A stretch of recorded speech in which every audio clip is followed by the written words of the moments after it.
permanent CCTV installation across Digha being done by DSDA in consultation with police.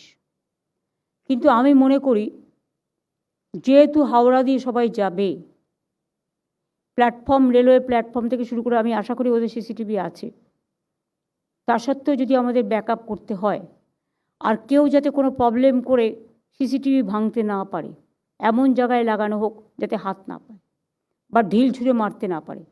আর যদি কেউ করে, তোমাদের তো একটা ল আছে, তোমরা কেন ইউজ করো না আমি জানি না, আমি পুলিশকে বলবো এটা।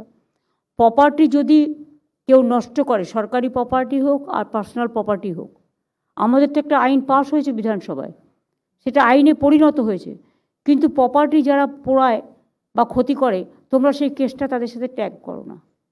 প্লিজ এখন থেকে কেসটা ট্যাগ করার চেষ্টা করো, তাহলে যে পোড়াবে ক্ষতি করবে টাকাটা তাকে দিতে হবে। আইন করে পড়ে থাকবে কেন? আইনটা কাজে লাগাও।